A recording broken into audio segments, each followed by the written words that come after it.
Bonjour et bienvenue à toutes et à tous dans Multijoueur, votre rendez-vous jeux vidéo. Et bien cette semaine, après des semaines d'actu un petit peu chargées, on va revenir tranquillou, poser notre manette et revenir sur tout ce qui s'est passé au premier semestre. Vous donner un peu comment on a pris la température de ce début 2026, qui était, ma foi, fort animé aussi en sortie de jeu. Avant une rentrée des enfers, on va bien appeler ça par son petit nom. Oui, il y a GTA 6 au loin qui arrive là à grandes enjambées et il y a tous les autres qui courent devant pour essayer d'exister. Ce sera notre vision de ce mois de septembre-octobre qui va nous noyer. Soyons honnêtes, appelons ça comme on veut. Et on va aussi vous parler d'une petite console qui a fait son apparition. Et évidemment, j'ai mon expert console portable aujourd'hui, Otaksu. Et bonjour, merci beaucoup pour l'invitation. Effectivement, il y a un gros morceau là sur lequel il faut qu'on parle. Il faut qu'on en parle de ce petit bébé. Tout à fait. Qui est Sachant qu'en plus, GTA 6, c'est pour les gens qui n'aiment pas le jeu vidéo, donc on s'en fiche. T'aurais pu dire, surtout que GTA 6 ne sera pas dessus. Arrêtez déjà tout de suite vos messages. Gardez-les pour le mois d'octobre, octobre-novembre. Et avec toi, Adibou.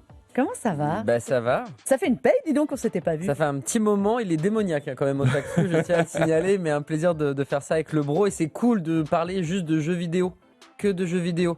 Pas ce qu'il y a autour, les licenciements, les exclusivités. T'as vu, on a laissé ça aux autres. Voilà, c'est très bien, donc très content de parler vraiment JV pur et dur comme à l'ancienne. Ouais, il y en a certains qui arrivent encore. Tu vois. Ouais. On est entre nous parce qu'il y a aussi des belles choses dans le jeu vidéo, des belles histoires. Et il y en a eu en ce début d'année. Donc voilà, c'est une actu à chaud complètement froide, mais de début 2026. C'est parti.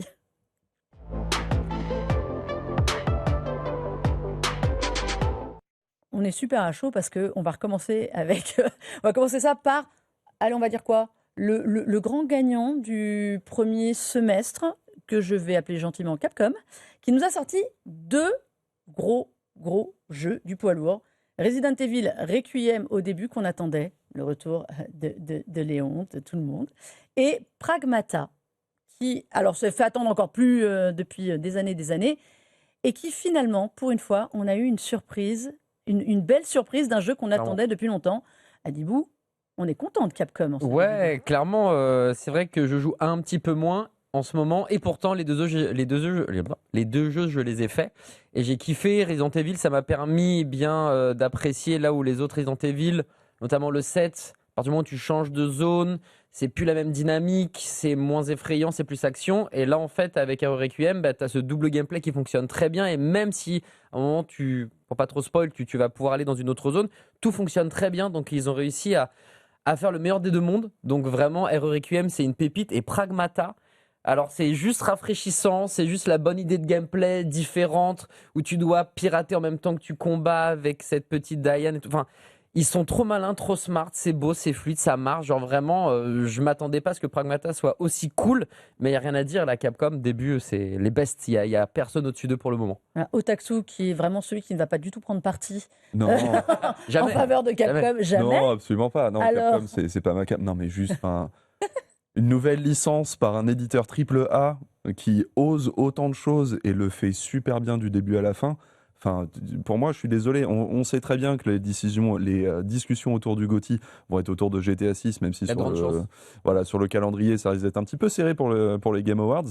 Mais je trouve que ne serait-ce que pour le simple fait que ce soit une nouvelle IP, Pragmata, ça a été c'est une dinguerie. Après, moi, je sais, sur le jeu, il y a marqué Otaksu absolument partout. Donc, je vais pas faire semblant que c'est pas exactement genre un jeu que j'aurais créé moi-même si je pouvais faire un jeu. Mais oui, j'ai pris une claque phénoménale. Et puis, c'est un jeu de tonton, quoi. C'est un jeu qui se bouffe à l'infini, qui sait être arcade quand même. Il y a de la replay value absolument partout. Et c'est l'audace derrière ce jeu que je trouve phénoménal, en fait. Alors, pour ceux qui n'auraient pas suivi, Pragmata, c'est un jeu qu'on a vu popper il y a 6 ans à peu près, quelque chose comme ça, 6 ans, peut-être même avant. Annonce de la PS5, il me semble, dans ces eaux-là. Ouais. Et qui donc annonçait ce personnage, cet enfant, Diana, absolument délicieuse, qui en fait est un androïde. Et il y avait cette dualité entre ce monsieur scientifique avec son gros costume, qu'on ne voit que très peu finalement, et ce petit personnage angélique mais diabolique en combat. Et donc comment à eux deux... Joliment dit. C'est joli, c'est un peu ça quand même. Tout à fait. elle est radicale quand même. C'est-à-dire qu'il ne peut pas s'en sortir sans elle, et elle n'a pas la force de frappe de l'autre. Donc, le duo est absolument parfait. Cette relation père-fille qui naît, moi je sais que tous les papas joueurs autour de moi, ils ont fait une projection pas croyable dessus. On est au-delà du petit jeu mélo ou du jeu de bourrin. Ouais. C'est la rencontre de deux choses qui marchent encore parfaitement. Et surtout une justesse à l'écriture qu'on n'attend pas forcément de Capcom. Parce que pour le coup, Capcom, ça reste quand même la maison de l'arcade à la base, même si on a Resident Evil, ce genre de truc, mais les scénarios, des scénarios de Resident Evil, c'est pas non plus les trucs de fou, quoi. Et pour le coup, sur les previews qu'on avait fait avec Pragmata, je pense que vous aviez à peu près le même feeling de genre, c'est vachement bien, mais est-ce qu'ils vont réussir à tenir ça sur une dizaine d'heures, et particulièrement cette écriture, parce que ça peut très vite, particulièrement chez les éditeurs japonais, il faut l'avouer, devenir très niais, très chiant, très cucu, et au final, la ligne tenue de bout en bout jusqu'à cette fin qui, c'est plexus solaire, quoi. Là, je dis rien, mais c'est plexus solaire. À deux doigts, dis donc. Non, jamais. C'est exactement les mêmes choses qui t'ont plu. Ouais, totalement. J'ai été surpris par la qualité de l'histoire et la relation père-fille. Voilà, moi, j'ai un fils. J'ai un petit chien. Mais c'est vrai que quand tu la vois, elle est hyper bien amenée. Ouais, exactement. Mais ça m'a quand même touché. Donc là-dessus, ils ont été carrés. Puis juste le gameplay, pour revenir un peu plus au jeu, juste le fait de pirater avec Diana pendant que tu es en train de combattre, de bouger, de tirer, choisir les différents nœuds, les capacités que tu as par rapport à elle. Ce stress des premières heures où il faut maîtriser la mécanique. Bah ouais, et du coup, t'es un peu perplexe et en fait, tu te rends compte qu'au bout de 2-3 teamfights, en fait, c'est tellement smart, c'est tellement intelligent, c'est tellement bien fait. Il y a pile poil à chaque fois le bon nombre d'ennemis, c'est ni trop ni pas assez. Ouais. Et plus tu avances dans le temps, puis tu te rends compte que en fait, le jeu est dur. Les ennemis, quand ils te touchent, ils te font très mal, donc il faut faire très attention. Et tout est cool. Non, vraiment, Pragmata, je m'y attendais pas. C'est vraiment juste un jeu de bourrin. Il y a vraiment, pour le coup, ça faisait longtemps que je n'avais pas vu les ajustements tactiques, vraiment dans le choix des capacités de Diana, lesquelles on fait évoluer pour compenser justement, enfin pour aider au piratage, à quel point c'est important. Ouais. En fait, c'est pas juste on tire. Voilà, il faut l'ajustement du build, parce que vraiment tu peux jouer un petit peu comme tu veux. Si tu veux être super loin, commencer à hacker, faire en sorte que les ennemis s'attaquent entre eux, tu peux complètement. Mais tu veux faire du multi-hit avec essentiellement des combos d'absolument partout, tu peux. Il y a vraiment une liberté dans la manière de gérer ce jeu qui est beaucoup plus large que ce qu'on aurait imaginé. C'est pas juste Hugues tire et il a une gamine sur le dos. C'est vraiment... Donc Resident Evil Requiem, on en a parlé en long, en large et en travers, mais vraiment...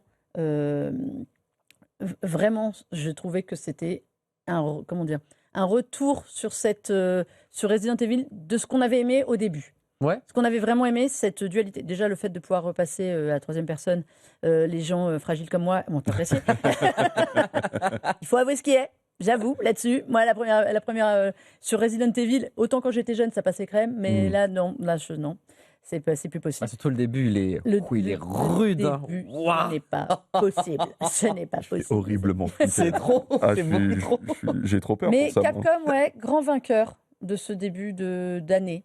Et ça ne semble pas s'arrêter, parce que pour le coup, il y a Onimusha qui arrive. Il faut voir que sur Monster Hunter Wilds, la prochaine extension, de toute évidence, ils sont un petit peu forés sur le lancement, mais ils ont répondu à absolument tout ce que tout le monde voulait. Ils sont en train d'optimiser RE Engine en plus pour faire tourner tout ça sur Switch 2, et en plus, ils en font profiter Dragon's Dogma 2. Capcom ne s'arrête jamais, en fait. C'est genre, d'accord, continuez, il n'y a pas de problème. Et tout ça avec une facilité déconcertante. On vous met ça, c'est bien regardé. Ouais, moi, j'aime et ça beaucoup. marche tout de suite. Ouais. Dans les grosses, les gros qu'on attendait, l'autre succès c'est Forza Horizon 6. Et on l'attendait, il est au Japon, il est assez quand même monumental. Oui, complètement. Il faut avouer ce qui est. C'est votre cam ou pas ? Pas du tout, mais il y a le buff Weeb, donc le buff Japon, qui fait que quoi qu'il... Forza buff, Forza au Japon. Voilà, ça va marcher, c'est très bien, tu vois. Donc non, moi les jeux de course ne m'aiment pas. Donc c'est pour ça que j'ai du mal à jouer à des jeux de course, parce que c'est pas réciproque, il n'y a pas un amour réciproque entre eux et moi. Mais la balade touristique, le côté touristique du jeu, plus. Très chouette. Ouais, là pour le coup c'est plus sympa de se balader plutôt que de faire des... Enfin moi je suis très Burnout, tu vois. Moi vraiment le dernier jeu de course qui m'a marqué c'était Burnout, parce que c'était très arcade, très fun, il y avait ce côté un peu balade malgré tout. Et c'est ce que j'aime bien dans Forza, mais après c'est le maître incontesté aussi dans sa catégorie. Il est magnifique, il est profond, il est long. Et en plus il se passe au Japon, donc voilà, il a tout ce qu'il faut là où il faut. Et puis ils se sont fait plaisir sur plein de trucs, genre t'as une course où tu fais la course contre un méca qui te vole au-dessus de la tête et tout. Ils y ont été vraiment à fond, quoi. Ouais, tu vois, parce que pourquoi pas? parce que on sait qu'on va parler à des weebos, on leur fait plaisir. Ils ont joué à fond la carte touristique. On voit à peu près tout ce qu'on veut. Culturel. Ils sont vraiment. Je trouve que moi, je suis plus Forza Horizon que Motorsport parce que j'adore cette liberté aussi et ce côté de faire n'importe quoi, comme n'importe quelle personne qui n'a pas son permis et donc qui se venge dans les jeux. Il faut avouer ce qu'il est. Là, c'est un peu plus en ville, donc c'est plus compliqué. Mais ils sont allés vraiment rendre hommage. Moi, ce que j'aime bien, je suis moins fan du Japon que toi. J'ai pas ce. Non, mais je trouve que c'est un très bel hommage culturel. Alors peut-être avec une version occidentalisée plus. Il faut aussi le dire.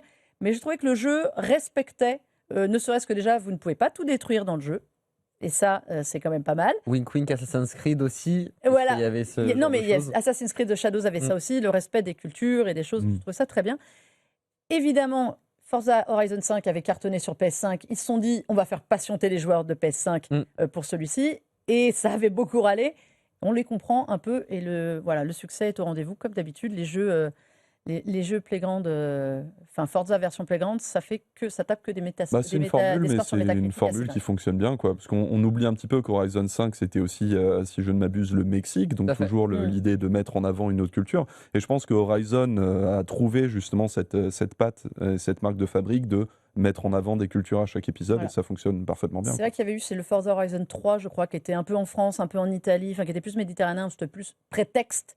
Là, ils ont trouvé, je suis d'accord avec toi, totalement une belle recette, et ça s'est vu dans les chiffres. Comme quoi, il y a de bonnes nouvelles de temps en temps chez Xbox.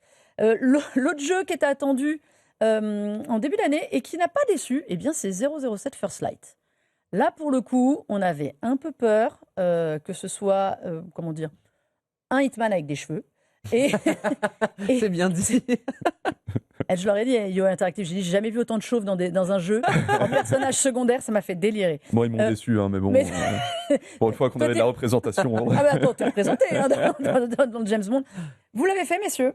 Non. Je l'ai commencé, j'attends maintenant qu'il y ait le patch de path tracing parce que sur PC, je veux que ça envoie du bois, quoi. Voilà, et tu ne seras pas déçu parce que je trouve que c'est un jeu qui est extrêmement bien réussi. Et pareil, on parle de respect de culture, de licence. Le respect de la licence 007 dedans, il est très très proche. Ce que j'ai beaucoup aimé, c'est que évidemment, tous ceux qui connaissent surtout les films voient des références. Ceux qui ont lu les livres, il y a beaucoup de références, notamment l'existence de la cicatrice, de son tempérament, reconnaissent la patte vraiment. Ils ont vraiment réussi, IO, je trouve, à récupérer ce flegme anglais qui est un peu signature de Bond, tout en ayant ce côté un peu abrasif, jeunesse. Je fais un petit peu n'importe quoi et voilà quoi. Je regarde pas derrière moi. Et pour le coup, je trouve que ce soit graphiquement ou en termes de gameplay, la liberté qu'ils apportent, on l'attendait pour le développeur d'Hitman naturellement, mais ça marche vraiment bien tout ce qu'ils rajoutent, à part, moi je dirais, les séquences de voitures qui sont... Ouais, je suis d'accord, c'est pas Forza. C'est pas Forza, c'est voiture à balai, quoi. Mais ça marche, quoi qu'il arrive, ça marche. Mais surtout le personnage, moi j'avais des doutes sur le personnage, j'avais vraiment peur que, on connaît Hitman, moi j'aime beaucoup Hitman, que ce soit un peu trop proche. Et c'est un vrai James Bond en devenir. Il est, pour le coup, les trailers ne lui rendaient pas hommage. Le jeu lui rend beaucoup plus hommage dans la construction du personnage. Il est nettement moins tête à claque qu'on ne pouvait le craindre. Et on comprend comment il peut devenir potentiellement, à terme, le James Bond qu'on connaît plus. Je trouve, dans mes bonnes surprises, moi, de début d'année, je mets 007. Et puis, il y a eu, évidemment, comme à chaque début d'année, son petit lot de curiosités, de choses étranges qui arrivent, des choses attendues, qui confirme bizarrement, et je pense notamment à Crimson Desert, dont on avait entendu parler et reparler, qui a fait beaucoup parler en début d'année. Mais alors moi, il est perdu de vue le jeu aujourd'hui. Mais il est beau. Desert. Voilà, c'est un jeu beau. Mais ça se résume à ça. Parce que pour le coup, je l'ai lancé à 3-4 heures. La gestion de la manette est une catastrophe et au clavier ça rend pas forcément mieux. En gros, si vous voyez quand vous jouez à un MMO sur PC qui a un mode manette, c'est plus ou moins ça, dans le sens où tu t'attends à avoir une certaine liberté façon Assassin's Creed, et au final tu te retrouves avec une séquence qui fait un peu plus point and click qu'on essaie de réadapter. Il y a des trucs hyper chelous, mais surtout en fait je trouve le jeu effectivement très beau, mais l'histoire est relativement mal écrite, t'as du mal à te prendre tout de suite sur le banc, et puis le gameplay est un peu mou, je sais pas, je trouve qu'il y a, Pourquoi il y ça a a quelque autant chose qui marché, marche alors? pas. Mais parce que tout le monde l'attendait, parce qu'il était incroyablement beau. Ouais, Et il ils a ont eu fait des précommandes de fou. Hein. Voilà, il a eu des précommandes de fou, et c'est une réussite technique, le jeu, qui, pour moi, on ne peut pas aller contre.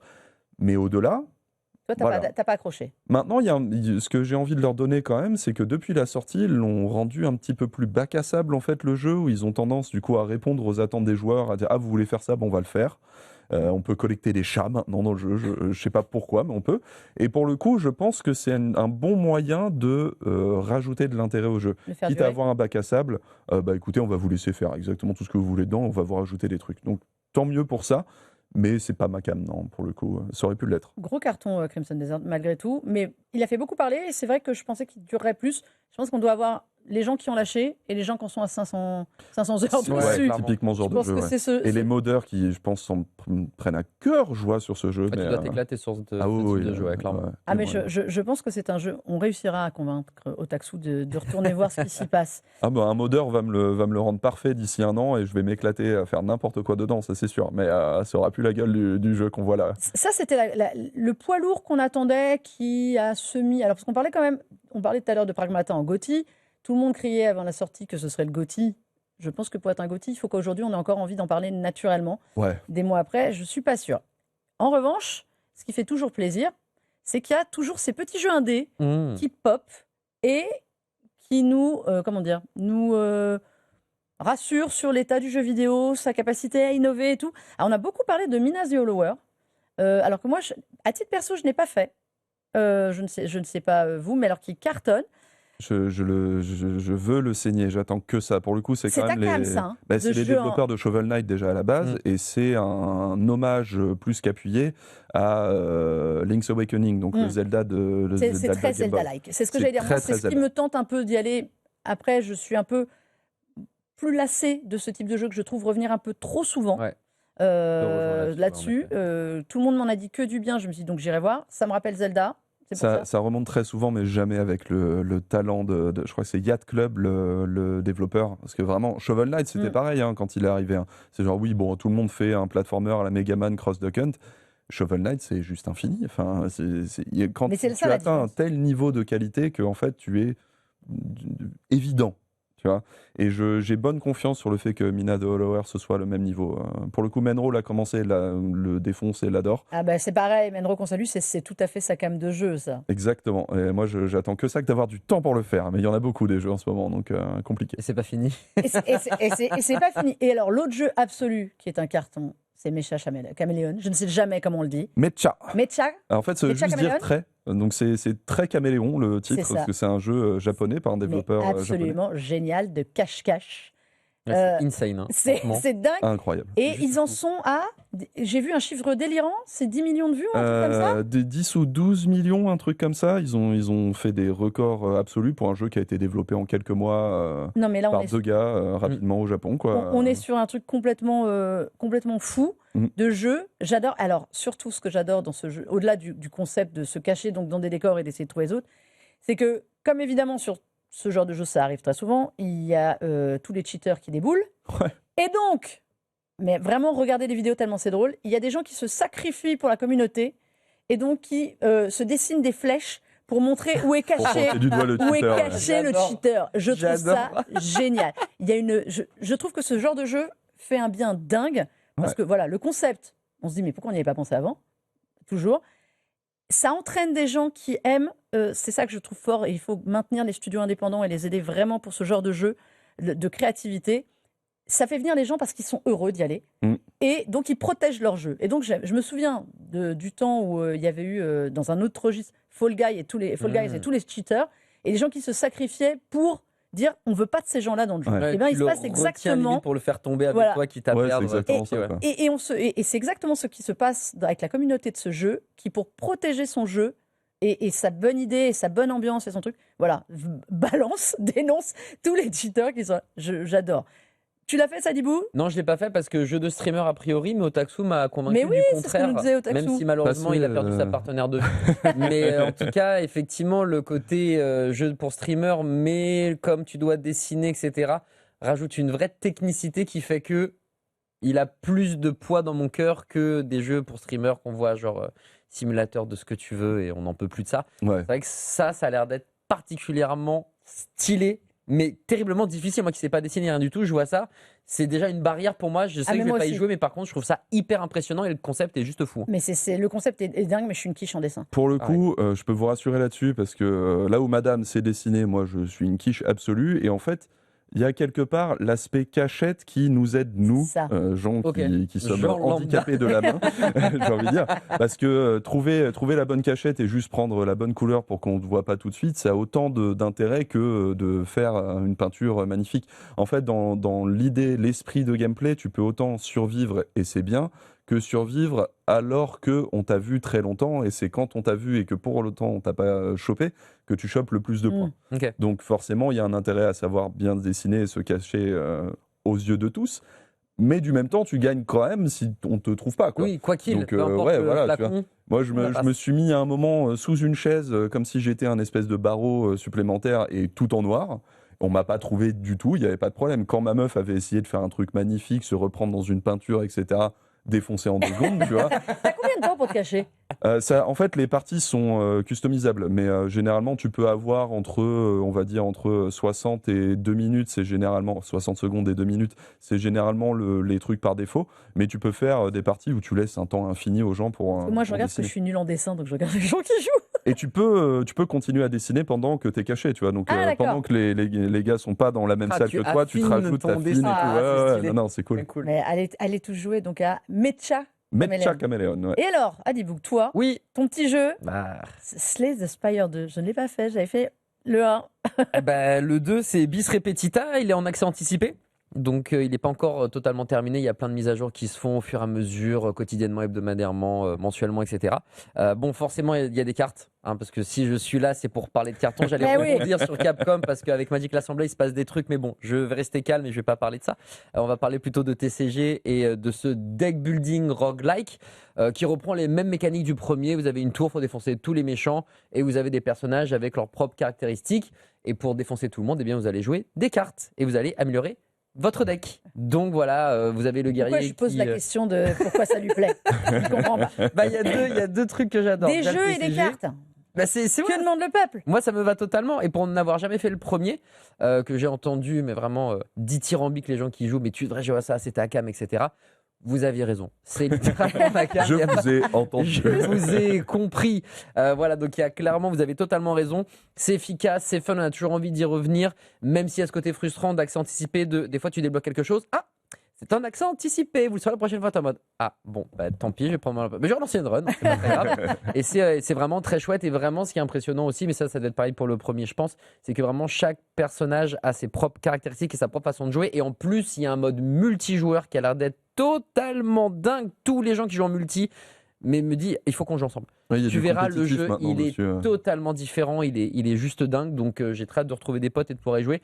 Mais ouais, Slay the Spire 2 accès anticipé, c'est de la frappe quoi, et ça reprend les mécaniques du premier en mieux, j'imagine, ou en tout cas en faisant plus attention à l'équilibrage, en rajoutant de nouvelles cartes, de nouvelles mécaniques et tout. Slay the Spire 2 qui a très très bien marché, alors que Adibou n'y avait pas encore joué à ce moment-là. Ouais. Qu'est-ce qui se passe? Tout ça pour vous dire que on vous a dit ce qui nous a plu de ce début d'année, parce que vous allez avoir une rentrée particulièrement chargée et que vous avez un petit peu intérêt à vous prendre au mois de juillet le retard du début d'année, parce qu'évidemment, on ne le répète que à peu près toutes les 30 secondes, GTA 6 arrive le 19 novembre. Et donc, tout le monde s'est précipité entre la fin août et mi-octobre, pour ne pas prendre trop de risques. Parmi les sorties cet été, on a pu jouer avec Otaksu à Marvel Token Fighting Souls. Tout à fait, le jeu de combat. Alors pour le coup, ça a un petit peu l'esprit du Marvel versus Capcom, mais pas vraiment, hein, parce que c'est dans la subtilité qu'on voit tout ça. On est sur un jeu de combat en équipe 4 contre 4, mais en vérité, le jeu fait vraiment attention à ce que tu n'aies pas forcément à prendre 4 personnages, et à se rendre un petit peu plus accessible sur ça. Pour le coup, les premières bêtas, pour moi, étaient un petit peu molles, un petit peu lourdes, le jeu était un peu lent. Mais ils ont vraiment amélioré les choses avec le retour de la communauté des jeux de combat. Aujourd'hui, on a eu des tonnes et des tonnes d'annonces, notamment la dernière équipe avec Blade et Deadpool. Et oh là là là là. J'ai fait la dernière version, donc toi tu as essuyé les plâtres, moi je profite des retours. Ça va vite, hein. Oui, Je peux te dire que nerveusement, ça a gagné. On a eu l'avantage là récemment, c'était l'Evo, donc le plus grand tournoi de jeux de combat mondial à Las Vegas, et on a eu un tournoi dessus avec la dernière build, etc., pour vraiment se rendre compte que le rythme maintenant est beaucoup plus péchu, et en fait les développeurs ont, dans la subtilité bien sûr, les trucs qu'on creuse vraiment en compétitif, vraiment poussé à faire en sorte qu'on soit motivé à utiliser les autres personnages finalement.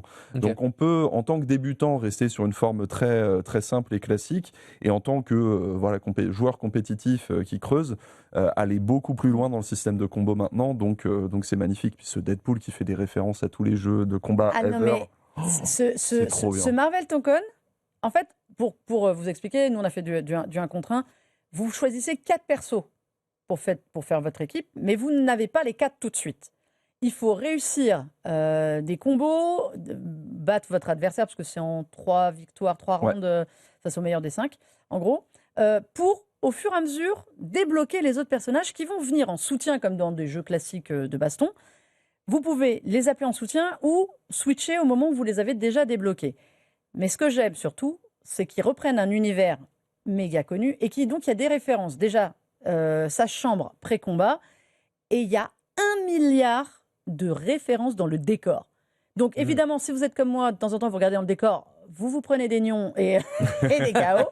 En revanche, j'en ai mis quelques-uns de combos pas mal.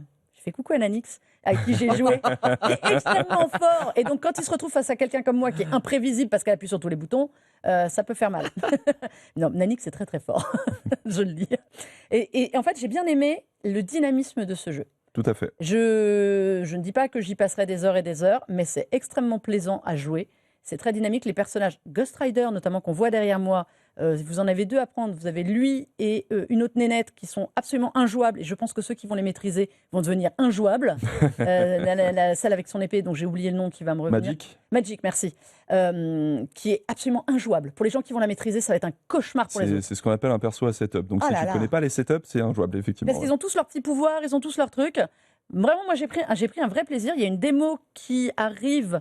Il y a une bêta ouverte. Alors pour le coup, il sort sur PS5 et PC. Il va y avoir une bêta ouverte effectivement fin juillet. Le PC, attention, parce qu'ils ont annoncé que ça serait peut-être bloqué. Il faut un compte PSN obligatoire. Ils nous font une Helldivers 2 une nouvelle fois. Il faut arrêter avec ça. Et cette fois-ci, je pense qu'ils vont pas bouger. Mais voilà. Un dernier truc que je voulais souligner quand même sur Marvel Token, c'est que pour le coup, enfin, ils s'éloignent du MCU, et ils ont laissé Arc System Works, qui est le développeur derrière, qui est connu notamment pour Dragon Ball Fighters, mais aussi pour Guilty Gear, les vrais savent. Ils ont laissé Arc System Works reprendre totalement l'ADA du jeu et des personnages. Donc il y a une vraie patte qui n'appartient qu'à eux pour le coup sur ce jeu, et ça laisse aussi libre de récupérer n'importe quel perso.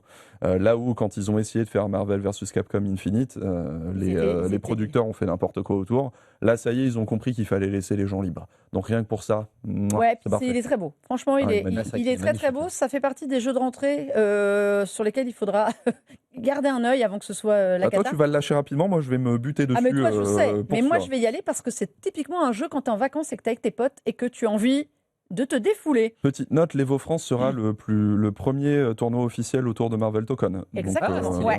Le fameux qui arrivera au mois d'octobre à Nice, qui revient au mois d'octobre à Nice. Dans les sorties qu'on vous recommande aussi, il y a Resonance Plague Tale Legacy, auquel j'ai pu jouer aussi, qui est donc un dérivé des Plague Tale Requiem, qu'un spin-off autour du personnage de Sophia. Alors on est dans le même univers, ça se passe avant, mais on est un peu dans le même mood, beaucoup plus violent, beaucoup plus dans les combats, dans la réflexion aussi. Il y a une dimension mythologique, j'essaie de pas spoil parce qu'il y a quand même s'ils ont montré beaucoup de choses, Gardez un œil sur ce nouveau jeu Asobo. Moi, j'ai beaucoup aimé. On attend de voir la version définitive qui arrive le 27 août.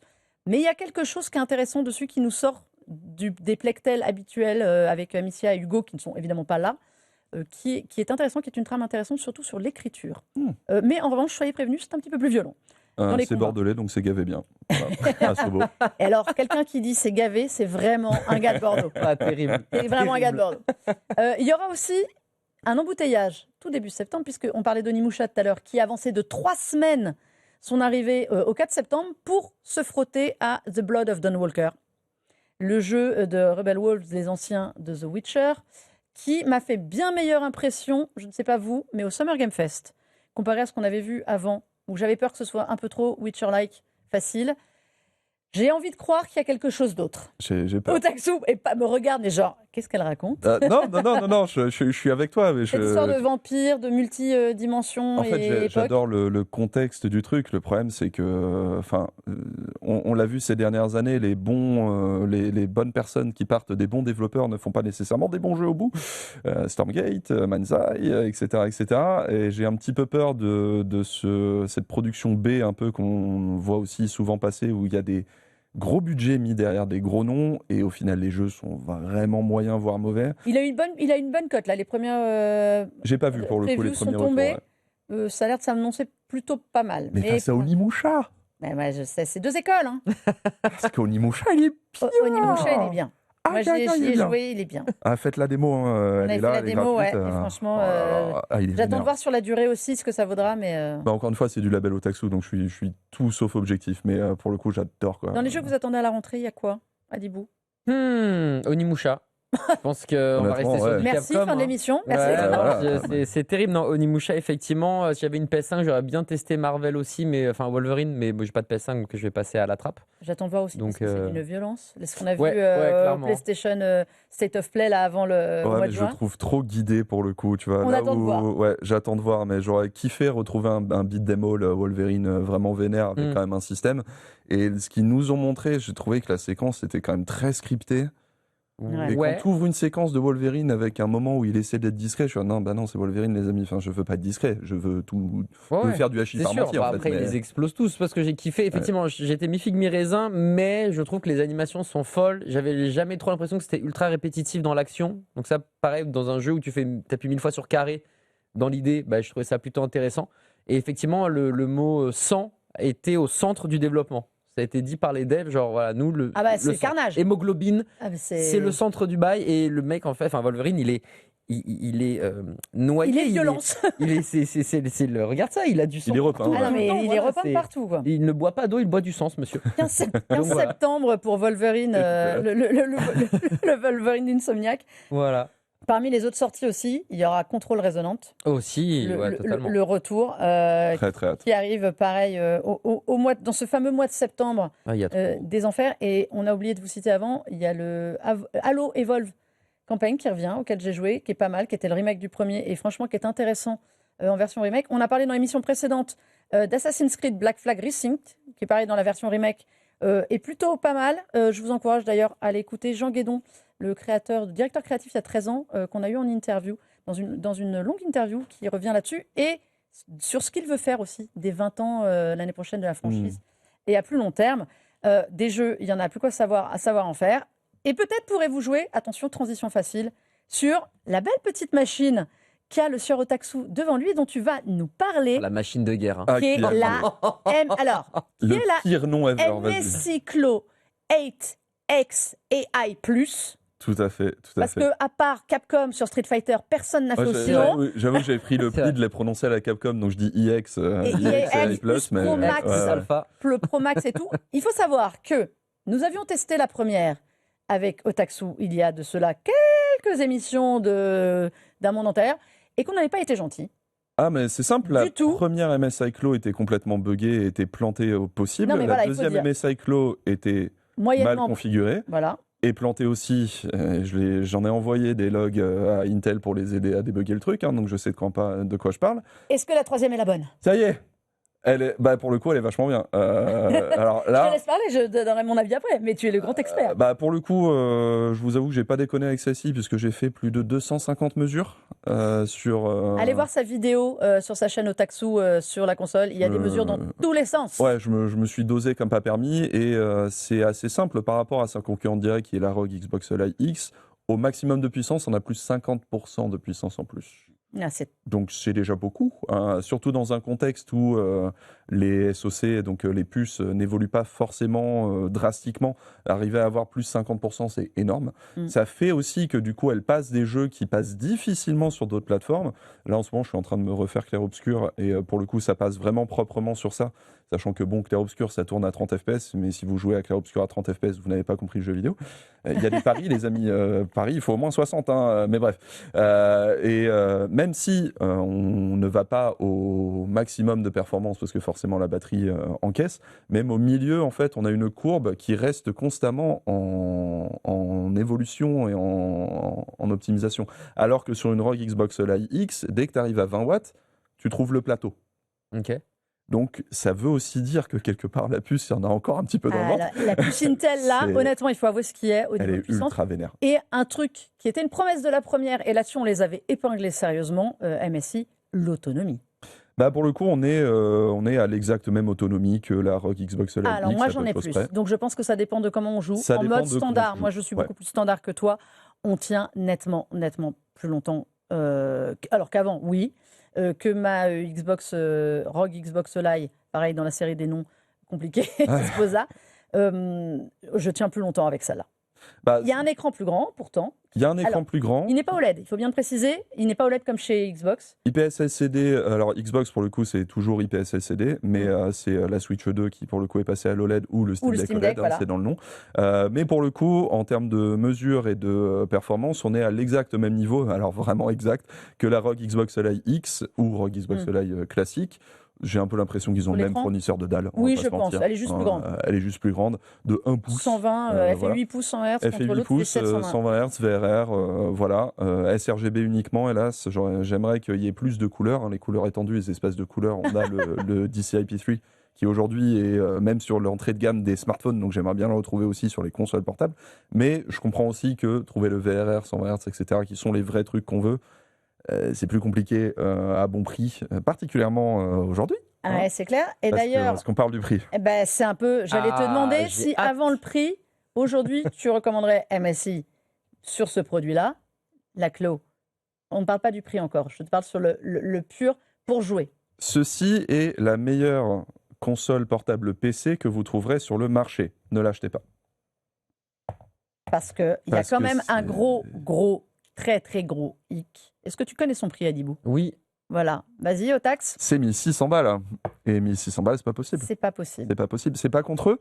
On sait très bien que c'est la crise de la RAM qui fait que les prix sont horribles. On sait elle a très 32 bien... gigas de RAM. Elle a 32 gigas de RAM. Et ça aide aussi à être... Et le stockage est aussi, c'est de la flash NAND, donc elle fait aussi partie de la crise. On a 1 Tera de stockage ici. Le truc, c'est que aujourd'hui, une ROG Xbox Live X ou Xbox Live classique est encore trouvable à moins de 1000 €. Ça ne va pas durer, que les choses soient claires, parce que la crise de la RAM, c'est aussi une crise des gestions de stock.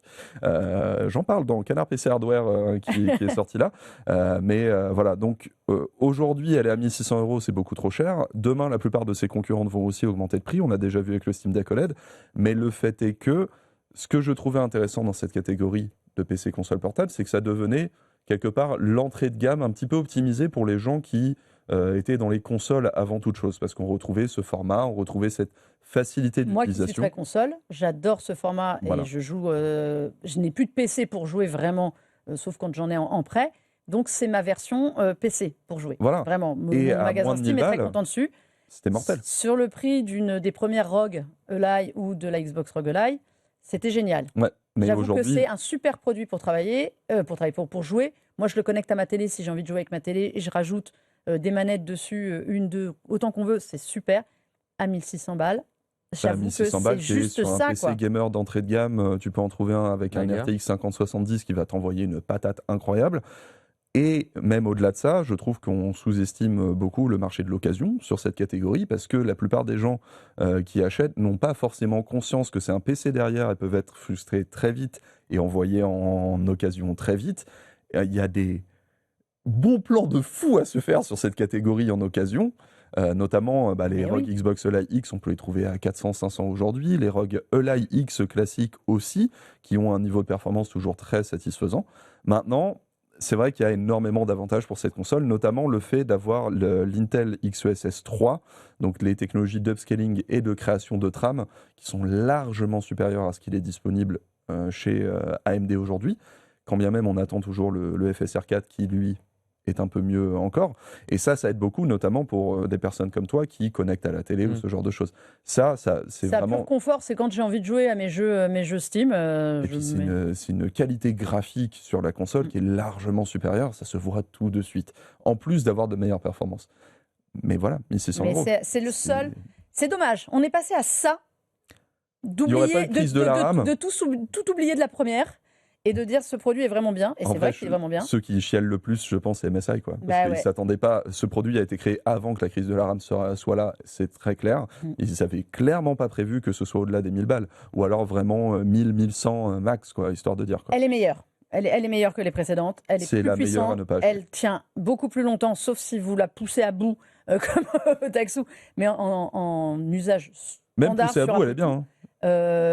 Vraiment l'autonomie, Wi-Fi 7, la RAM, elle coche vraiment l'ergonomie, toutes les cases. Largement meilleure que tout ce qu'a fait MSI jusque-là. Parce qu'elle est très inspirée de la ROG et notamment de ce fameux biseautage des mains pour la paume des mains qui fait que même les petites mains pour moi est bien, devant, derrière. Les touches macro à l'arrière que vous pouvez customiser, c'est pareil, elles tombent hyper bien sous les doigts. Mieux que la Xbox pour le coup. Elle fait moins de bruit aussi quand je joue et que je la pousse. Et ça, mine de rien, c'est quand même appréciable de ne pas avoir une centrale nucléaire ultra bruyante dans les... Les sticks sont un poil mous, manque de tension un petit peu. Ouais, ça c'est plus pour toi, moi ça m'a moins gêné. Alors je le dis pour les autres parce que moi je suis un gars chill, donc ça ne me dérange pas. Mais beaucoup de gens le notent et je trouve que la croix directionnelle, il y a un peu raidos.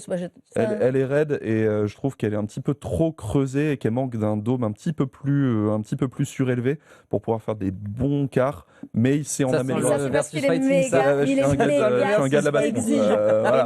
Mais voilà, si vous avez les fonds, honnêtement, vous voulez bien que ça aussi pour jouer un peu de temps en temps et même travailler à côté, parce qu'on le dit tout le temps. C'est pas le truc le plus pratique, je continue de le dire, mais vous pouvez connecter un clavier et une souris sans fil. C'est un PC. Et c'est un vrai PC, pour le coup, et un bon PC. Ouais, très bon PC. Donc, si vous avez les sous pour un combo, les 1600 balles passent pas pareil. Il y a un profil sur ma chaîne qui est ressorti pas mal sur cette catégorie-là et qui, je pense, pour le coup, ça se justifie un peu plus.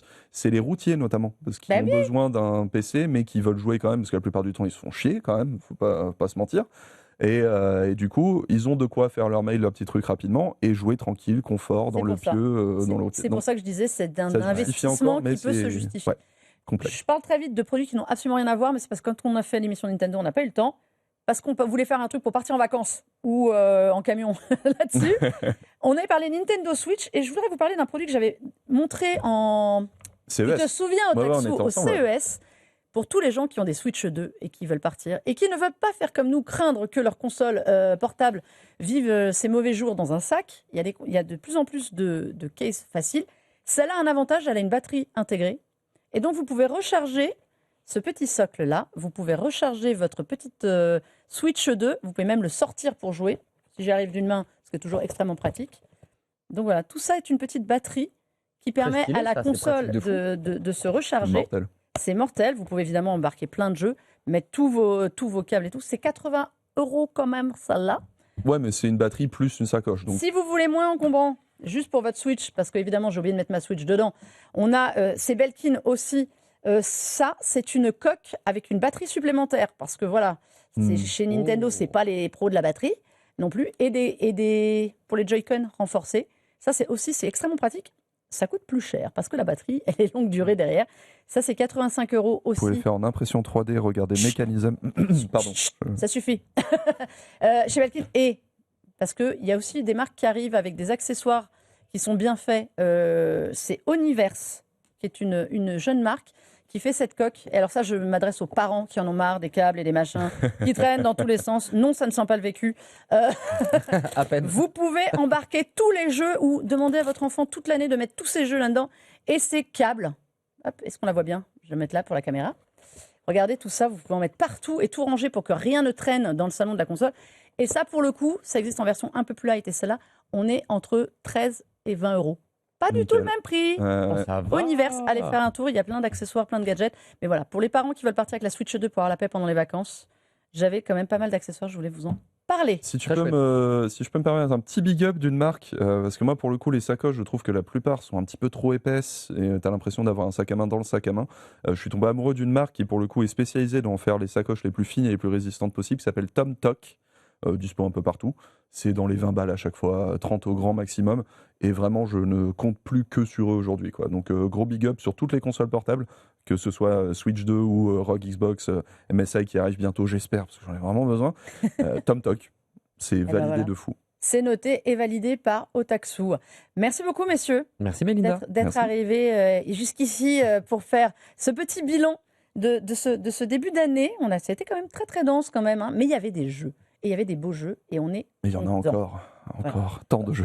Otaksu, on te retrouve sur ta chaîne Tout à fait, youtube.com/otaksu, OTAXOU. pour maltraiter du matériel aussi. De la nerderie absolue. Là, j'avoue que j'ai pas mal de choses dont je ne peux pas parler dans les bacs, mais il y aura pas mal de Switch 2 qui va arriver sous peu sur la chaîne pour optimiser au maximum pour les hardcore gamers. Mais voilà, sinon c'est de la nerderie absolue, vous connaissez quoi. Les bons conseils de tonton Otaksu sur sa chaîne. Adibou aussi, merci beaucoup Merci à d'être toi. venu. On te retrouve aussi, toi, partout, avec tes cartes. Ouais, effectivement, sur Twitch, donc twitch.tv/Adibou, c'est pour les news jeux vidéo. Donc on reste dans cet univers-là. Par contre, sur Instagram, Mister Adibou. Ah là, c'est carte. Ah là, c'est carte sur table. Exactement, il y a C'est que du carton. extrêmement drôle ce qu'il fait. C'est très, suivez-le, très drôle. vraiment, Suivez-le avec je m'éclate. madame, qui a tout le mérite et tout mon soutien. Et quand il revient avec ses Excessivement bien la comédie, j'avoue, elle Tout à carie fait. beaucoup mes réels. acteurs studio Maëlys. de fou chez les Adibou. Merci en tout cas à tous les deux pour cette émission qui ne sera pas tout à fait la dernière avant l'été, mais sera la dernière en plateau parce qu'on vous a réservé pour avant les vacances, eh bien l'interview des créateurs de Tetris. Et oui, Alexei Oh. Patinov Nice. et Hank Rogers que j'ai eu l'opportunité de rencontrer et d'interviewer pour parler de ce jeu qui 40 ans plus après fait encore un Toujours succès mortel. dingue avec des petites infos très intéressantes comme par exemple sachez que la musique du jeu, eh bien c'est eux qui en sont propriétaires désormais et voilà vous apprendrez pourquoi. Et Ok. ok, mondialement connu, bah c'est à eux maintenant les droits. Jouer à Puyo Puyo Tetris, c'est la vie, les amis. Et voilà, ça Le commence. gros versus. Ça commence. Les vrais jeux, je suis désolé. Rhythm n'arrête pas Paradise jamais. Groove. Et voilà, ah ben oui, on devait parler de Rhythm Paragraph Ah. Groove, on devait parler de Evo 2, tous les petits jeux à faire sur On a parlé Switch que de vrais notamment. jeux vidéo. Moi, tant qu'on parle pas de GTA 6, ça me va bien. Bah, tu finalement. reviendras. On s'en fout de GTA 6, soyons honnêtes. Voilà, bon. Vous savez qu'Otaksu ne reviendra pas parler de GTA 6. Et pourtant, on en parlera à peu près 10 500 fois d'ici là, malheureusement, parce qu'on attend toujours un trailer 3. On attend, ce sera pour les vacances, vous verrez quand on sera pas là. Mais en tout cas, vous pouvez retrouver cette émission en replay sur la chaîne Tech & Co, sur le site BFM Tech, la chaîne YouTube BFM Tech et sur la plateforme RMC BFM Play, et évidemment en podcast partout. Et puis vous pouvez écouter toutes les autres aussi avant, ça nous fait plaisir. Et en attendant, jouez bien parce que là, vous avez de quoi faire avant donc la rentrée. Et GTA 6, on leur a dit une dernière fois. Allez, jouez bien et à Des très bisous. vite.